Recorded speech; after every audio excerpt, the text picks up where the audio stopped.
Joe Borello, who is a man about town, has worked in startups. He started his own company. He's been an intern with LifeSci. He runs an organization, founded an organization called Grow Biotech, which is a terrific organization that I'm sure he'll tell you lots about. But I was just even wondering, I can't quite remember exactly how I met Joe. So it was one of two things. Either Derek Brand, who I mentioned yesterday, is someone to follow on Twitter. He runs New York Bio. Derek hosts these happy hours about downtown, and I've met up with Joe with some of these. And then another that Joe reminded me that somehow he got connected with LifeSci NYC Internship and invited us to present to their executive team, their leadership team. So we got to meet everybody there and even just get some of their folks, their leadership members applying to our program. I think you and Tobias and probably others have applied. So Joe knows how to network. So let's let him take it away and teach us. Great.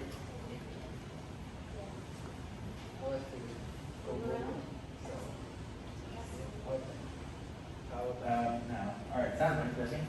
Hey everybody, I'm Joe. These are my main affiliations. I'll kind of just leave it up there and we can get into it. I'm here to talk about something very near and dear to my heart, networking. I think it is a crucial part of career development. Just doing your work and doing your research is great, and it's important to have those things so you can talk about them when you're networking, but networking is really the opportunity to go and share with the world everything you're working on and why it's so cool. So, real quickly, some of the basics. Networking, no matter where you are in your career, everybody's doing it for the same reason. We all, don't be shy about the fact that you are networking, especially in the post-pandemic world. We're all kind of figuring out how to do it again. And it's as much about asking the people you're interacting with as it is telling them about yourself. And if you're new to it, it's okay. You can say so. If this is the first time you're at a Derek Brand happy hour or a biotech event, that's fine. Everybody's super welcoming. People love to meet new people. Do discuss personal interests and hobbies. It's not all about the work you're doing in your 9 to 5. People have lives outside of that, and they like talking about those things also. And very often that's where you'll find the commonalities with somebody maybe at a company you want to work with. Build that relationship and then become friends with that person, become familiar with that person. And when the time comes, that's your person on the inside. You can reach out and say, hey, I'd like to learn more. I'd like to understand what it's like to work at this company. Don't maybe discuss personal problems. Especially when you're starting out, I think this is, and we'll see this a lot, this kind of thing is a gradient of experiences. I think you've heard that from a lot of the other presenters today and this week also. Depending on how well you know somebody, you can maybe get into that, but maybe don't come to the networking very first time and start talking about everything that's going wrong in your life or some of these more personal things. It's just not always necessarily appropriate at first. So, all right, we're going to try something. I hope this works. I was kind of planning on my computer being plugged in. But 2 years ago when I gave this lecture with a colleague of mine, we had everybody fill out a survey in advance, and we kind of tailored our lecture to that. I didn't get the chance to do that this year, but we're going to try to do a Slido poll instead, and hopefully the results match up with what I've done. Otherwise, I guess it'll be a very short talk. But as you guys fill that out, let's see if this will redirect. Is it not working? No Wi-Fi. It's a Oh. trip upstairs and then come back. Okay, well we're gonna do this, not that way then. Is there a link maybe that they can type in? Or I think There's no Wi-Fi. it's fine, we can, it's a smaller group, we can just raise hands and stuff.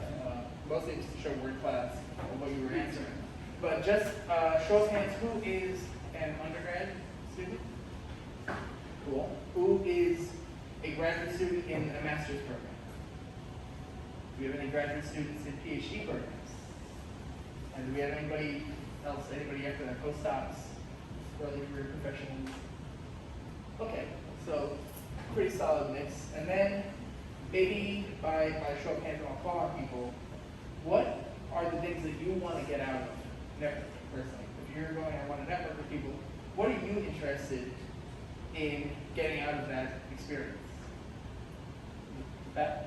I'm trying to learn like what kind of jobs are out there and what everything entails and what would make both a nice strengths and weaknesses. Okay, what kind of jobs are out there? Other primary goals, other thoughts on people why you network? I think it's also an opportunity to learn communication skills like a non-professional setting. Learning communication skills definitely is great too. I actually don't have a slide on this, but I was thinking before, it's great to have your pitch for yourself, a little elevator pitch for what you do and what you're interested in. Yeah. I was gonna say like learn the state of the industry wherever you are. Cool. All right, industry, jobs that are out there, practice pitching yourself. Any other kind of level? What gives you anxiety about networking? How do you start? Okay.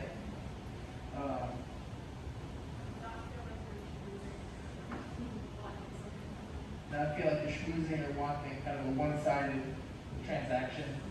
How to move from conversation to conversation smoothly. Moving from conversation to conversation. That's a tough one.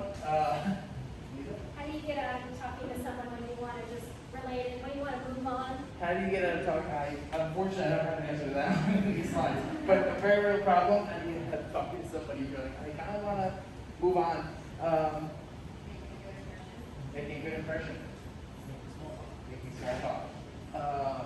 Following up, probably. Following up, that's all. It is great. These are all fantastic. Oh wait, sorry. Oh, the possibility of being rejected. Yes. Ooh, we're getting into it. I mean, and it's to kind of expand on that. Networking is a little like dating. These are all these things are relationships of some level. Dating is obviously another level of relationship with a person, but networking is somewhere below that in the kind of intimacy spectrum. All great answers, and that's fantastic. I think we'll get on some of these things through the other slides. But thanks all for the slide. So, networking is also, so it's going to make more sense if there were slides and images to go along with this, but networking is also about making friends. I think we kind of hit on that. You can be friends with people in a professional capacity and network with them, get to know them, hang out with them independently of work. That can be inside a company, that can be at a different company, that can be in a different industry. It's very funny. I'm just personally very interested in patent law. It's not what I do at all. It's related a little bit, but so I love talking to patent lawyers when I meet them. And I think my single largest non-science group of friends are middle-aged patent lawyers. Random, but like they're my friends. We'll like share jokes on Twitter and stuff like that.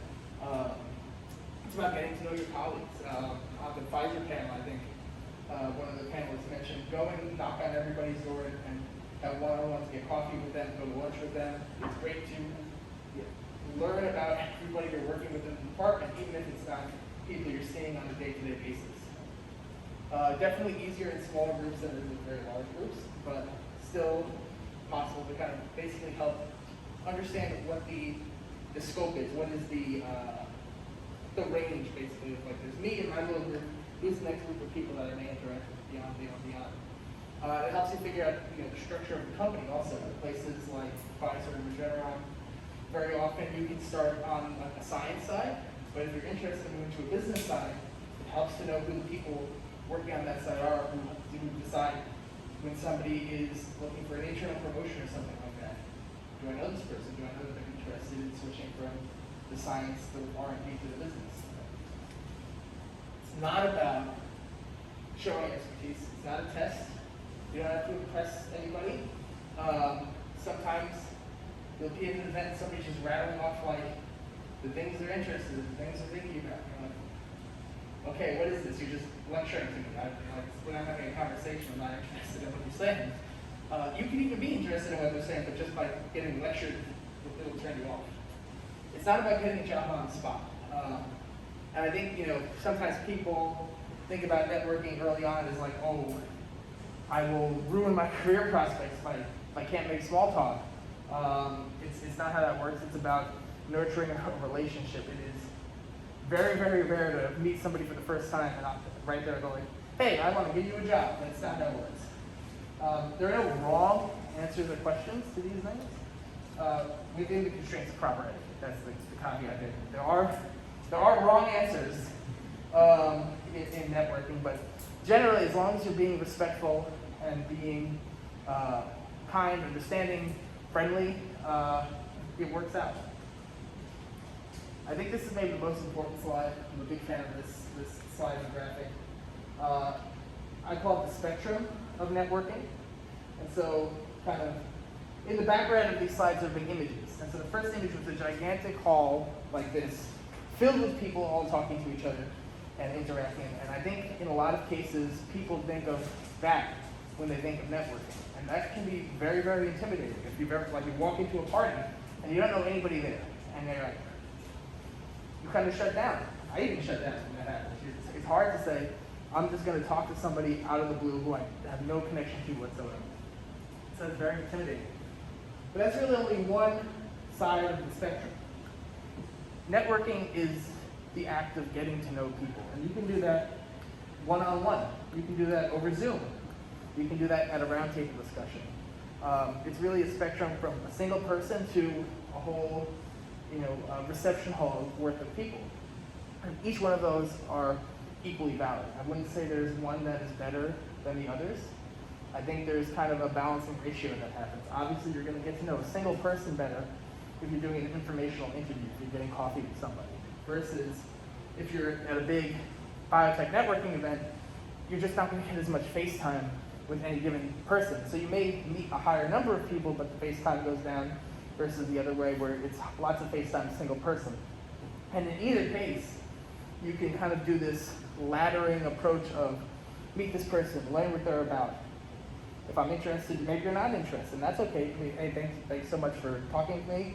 I'm kind of more interested in learning about this aspect of the company, or this aspect of the industry. Do you know anybody else that you work with that I can talk to? And so that might happen more asynchronously in informational interview format versus the networking event where you can literally talk to this person, okay, I'm interested. Talk to this person, okay, I'm interested. Okay, good person, I'm talking. But it all kind of converges to the same place. Anything that expands your network counts as networking, and you can draw from all over the spectrum and play to your strengths. And so if you're just not somebody who's down for these big crowded events all the time, that's okay. There's lots of opportunities here, and I think one of the things I'm always interested in is everybody knows how to organize these kinds of events. How do we create more opportunities to organize just informational interviews, one-on-one pairings with people who are in somebody's network, and you say, okay, hey, I'd like you to talk to this LifeSci NYC student.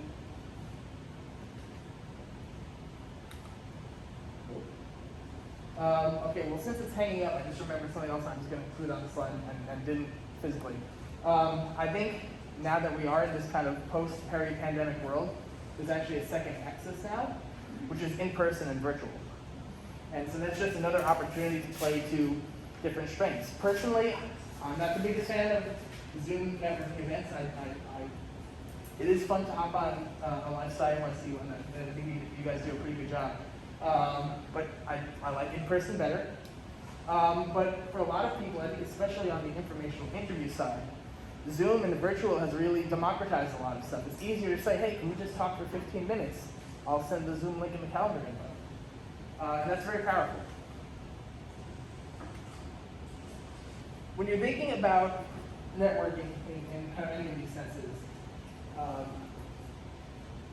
it's kind of helpful to think of it in the more literal sense of a network. There are nodes and there are connectors. There's different people who serve different roles in a network. Some people know a lot of people in very disparate fields, and some people know everybody in a single field or in a single company.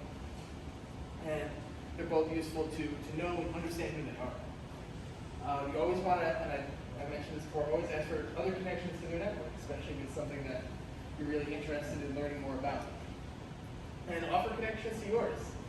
It may not always feel like when you're starting out in your career that you know people or you know things, but especially when you get into that level of interests and hobbies and passions outside of work. You probably do. You've all been alive for well over a decade. And so you definitely like collected things that you know about and lean into those also. Everybody has something that they can bring to the table. I think it's important to remember that as you're kind of hyping yourself up. You never know who the person you're talking to knows. And the number of times that has happened to me as I've gone out and met people, sometimes it's a mutual connection, and that's great. It helps reinforce the relationship. Sometimes it's somebody that you're just really interested in talking to, and you were like, okay, I have no idea how I was going to get in touch with this person were it not for meeting you. And so always have an open mind. Always kind of think about the whole landscape. Don't overthink it. It's not a competitive sport. It's just something to try to keep track of and understand how everybody fits together. It's relationships. Everybody's got something to offer. So, since it is relationships, how do we develop them? It doesn't stop after the event. If anything, the networking event is the first kind of time point in the longer relationship with a person. You don't build a network off of interacting with somebody a single time. Like Anita said, we can't even remember when the first time we interacted was because there were so many touch points, and that's how you get to know somebody. You just keep seeing them over and over again. You get a sense of where they are in their life, in their career, what they're working on, and now you've got things that you can talk about. After the first event, I think Rich did a great job covering a lot of the LinkedIn side of this, which admittedly I'm not so good at, so that was a helpful lecture for me also. After the first event, be sure to follow up. Usually this happens on LinkedIn. Every once in a while people prefer something else. I'm pretty agnostic to the platform. LinkedIn is certainly the most professional, and I think they make it the easiest to do it. You get the little nudges, the push notifications, have the cool little QR code scanning thing where you can connect with somebody just by using a QR code. And find time to have another interaction with them, whether it's jumping on a call, meeting up for coffee, just finding another event that you're both going to. I know there are certain events that are hosted by organizations in the city now where I know if I go to this event, I'm going to see this person, and I want to see this person. So it's like, great, I'll see you at the next function. And identify ways to provide value to them, while also identifying ways they can provide value to you. People generally want to help when you ask them for help. It's mostly finding out what that thing is, and so you want to play to that person's strengths. If I'm, like I said, I know a lot of patent attorneys, and so if I've got a question about intellectual property stuff or something interesting that I've read about in intellectual property land, I'll send it over to them on LinkedIn or on Twitter, and we'll talk about it. New York City is a fantastic place for networking, especially now that we're coming back to in-person and hybrid events.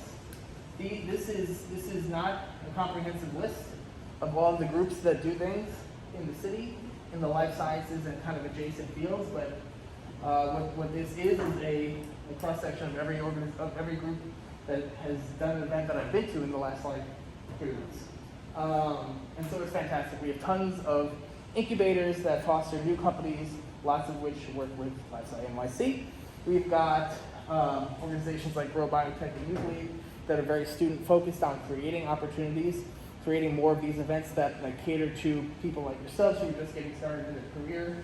There's different VCs that do events. The Advanced Science Research Center has really been expanding their efforts, not just in CUNY, but in the wider ecosystem to draw people in who are working on innovative work. Who else? That's kind of the main cross-section, but these are a lot of the main players. And I think there's a network effect even in terms of understanding where the networking opportunities are. Once you kind of get in with one, you start getting connected to another, and you start getting connected to another, and another, and another, and it's a multiplier. And so the more you do it, the more novel interactions you have, the easier it becomes to have the next novel interaction. It's kind of a exponential factor. And so I want to focus for a little bit on Grow Biotech, which is an organization that I'm personally very involved in. We are a consortium of all of the industry-focused life science student clubs in the New York metro area. And so I like to call us the biotech club for the whole of New York City. And what we do is help do all of these things that you mentioned in terms of the good things, the things you're anxious about. We work to make more of the good, and we work to minimize the bad and the anxious. We want to connect people like you, the talent of tomorrow, with the opportunities that exist today and in the future. And so that involves showcasing the breadth and depth of opportunities that exist in and around the life sciences, getting professionals in front of rooms like this to talk about what they're doing, what's interesting, where they think the field is going, creating networking opportunities that you know are going to be skewed towards students, so you don't feel like a fish out of water. And we organize a conference, which has kind of been on the back burner for the past couple of years because of the pandemic, but hopefully they'll be back this coming year. And so, I already said that. We also, here's another slide with lots of companies. These are all the companies and organizations that we've done programming with in the last roughly year. A lot of this is in the form of either seminars from a person who works at that company talking about what it's like to be there, how they got there in their career. A lot of it is panel discussions where we'll bring in a company that's hiring and have several people from that company talk about what their roles are, how it works, what it's like. And a lot of it is networking events. And this also, I think, as you can see, spans not just the hard life sciences, it's not just R&D organizations that we work with, but when you've got a degree in something like the life sciences, you can really go to a lot of different places. And so we want to make sure that people know if you don't want to do R&D after this, and maybe you'll, depending on what things you're doing for your internship program, you may learn, oh, I hate this. And that's good too, because then you know not to do it again. We do lots of work with groups like LifeSci NYC, groups like Seismic, which is basically a LinkedIn focus on biotech R&D jobs. I definitely recommend you check that out. We got to connect with them very early on in their formation.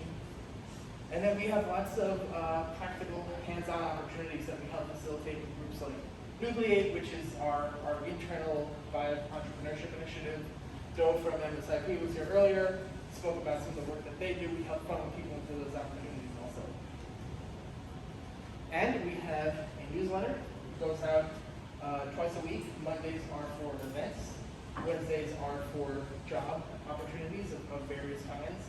And the mission is really to, when we're not doing something ourselves, make everybody aware of everything else that's happening on the calendar. And there's almost always something happening on the calendar.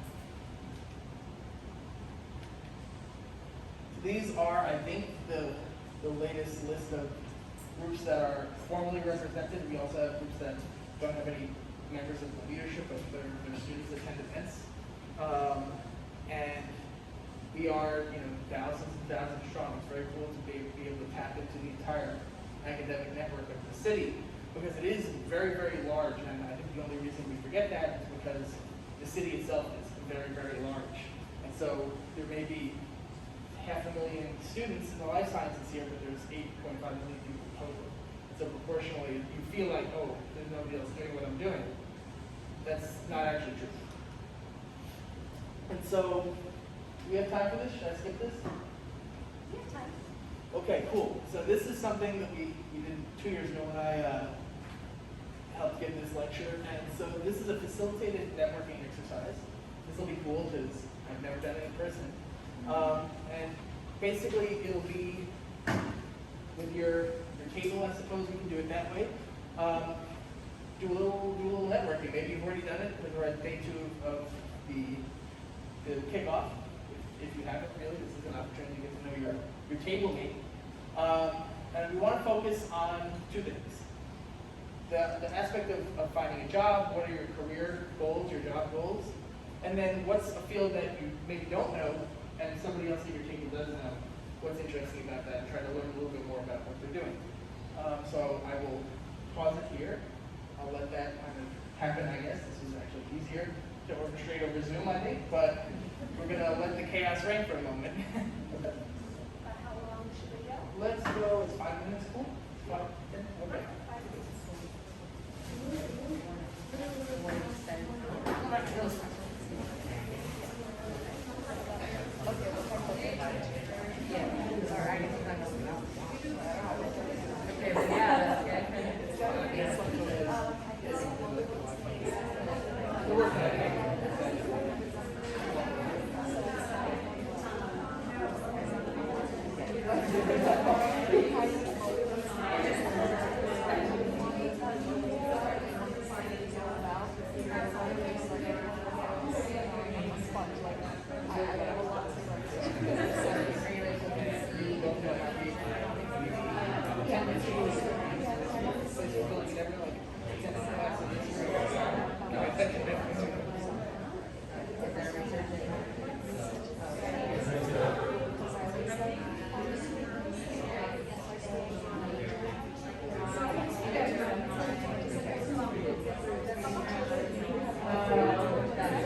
yeah, that's good.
Doesn't mean I'm necessarily good at it, but I'm definitely passionate.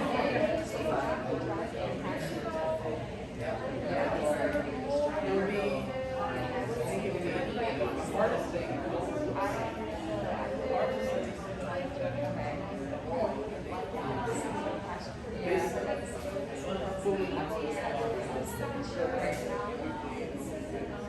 Like with the college intervention, we did college. Yeah, that'd be really good. Like you always expand my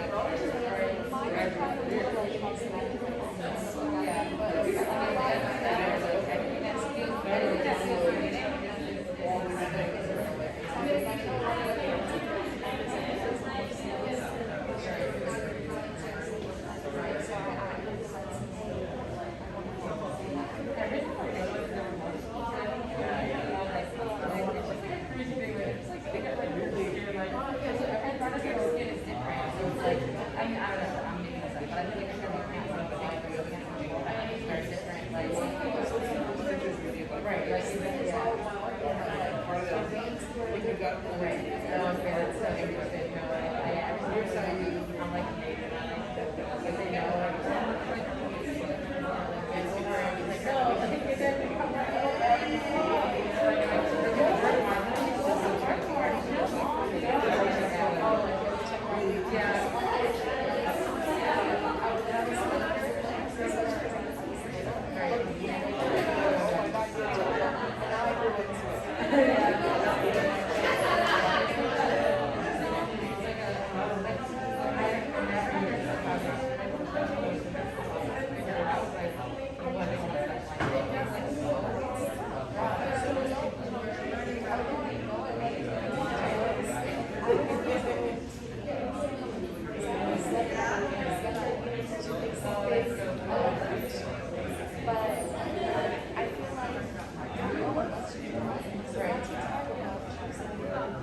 All right, we've actually run a minute over, but it didn't get quiet in that minute, so that's great. So you were all very into it.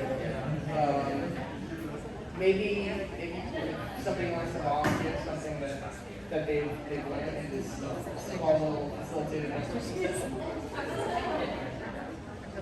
Anybody that learn anything very interesting about their table mates or anything to any of these points in a new field?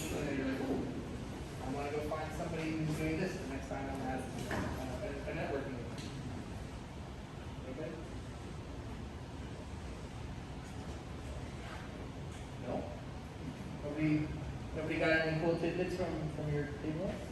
Sorry, I thought you were going to do the one, but I What? didn't say something. Yeah, go for it. Someone said, my table mate said that he would, that his name Curiosity, and I thought that was really nice. And it's just like a nice thing to have if you're like a good way to learn stuff. Yeah, definitely curiosity is great. I think it's a great even if maybe you don't default to that, it's a great muscle exercise or networking, because you're like, ooh, tell me more about what you do. Nobody's gonna not tell you more about what they do. People love talking about what they do. Other little tidbits that came out of this?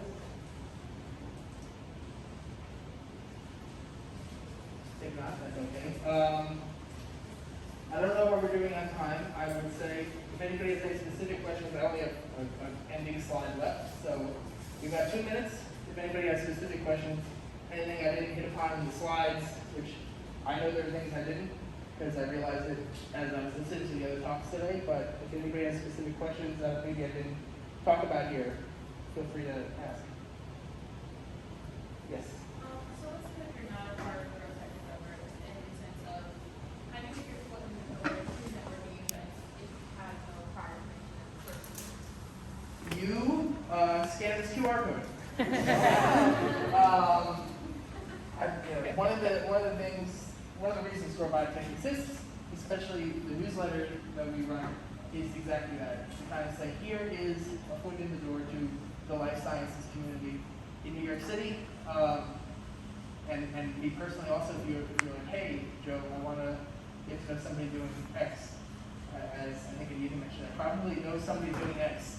And so that's, you can at least start the journey. It's always kind of a adventure of navigation, because maybe that very first connection, this is the person you ultimately want to talk to, but they help get you into this new network. They're a node to another piece of the network. And so I would like to think Grow Biotech is such a thing. If it's an event or a job opportunity in our newsletter, you can generally trust it's a good one. It's going to be cool. There's going to be cool people there, and the things that we've talked about today, you can use those tools when you know. Other question? Go ahead, Carl.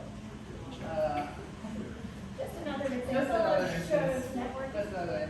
Oh, actually, I'm gonna use an example. I'm gonna make an example of Carlo. Because I met Carlo when he was, I guess, as you finished your PhD, started working with the Economic Development Corporation, and recently Carlo moved over to Visogenics, which is cool. And now so there's a whole network of people at Visogenics, and if I'm looking to connect with that group, I can go send Carlo an email and say, hey, can you link me up with somebody in Visogenics doing X, Y, Z? Just just an instance of the constant contact and relationship, and being able to follow people through their careers as you go through yours. How you doing? Good. Sorry to interrupt. Happy to be an example Yeah. for you, a stage prop. Yes. More. So let's say you're going up to a professional that you haven't before, right? But you are looking for stuff. How do you go about trying to make that connection without being like schmoozing, trying to like, hey, I think there's a level of schmooze that is okay.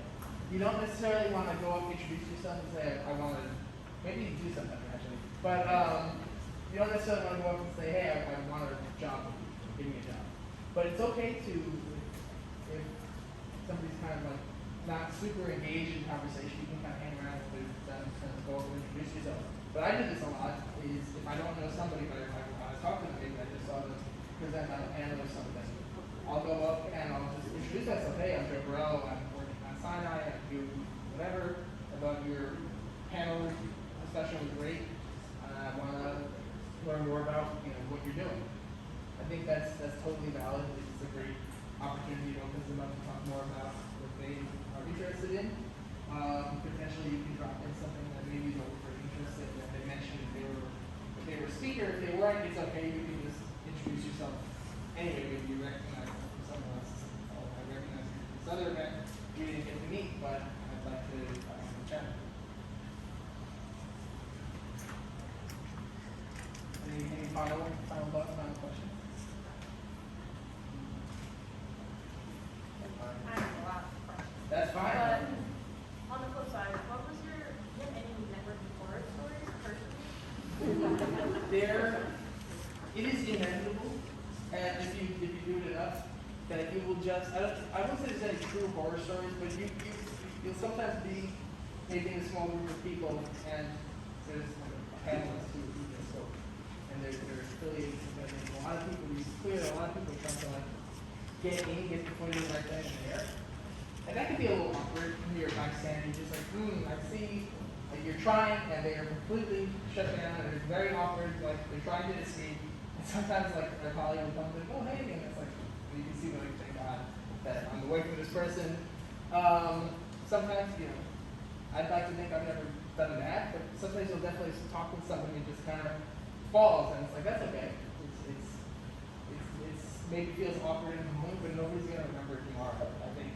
Unless you do something really, really horrendous, which as we said on the other side, just don't do anything like that to begin with. But if all you do is a little like social etiquette faux pas, or you try to introduce yourself to somebody and it doesn't land, they're not going to remember that.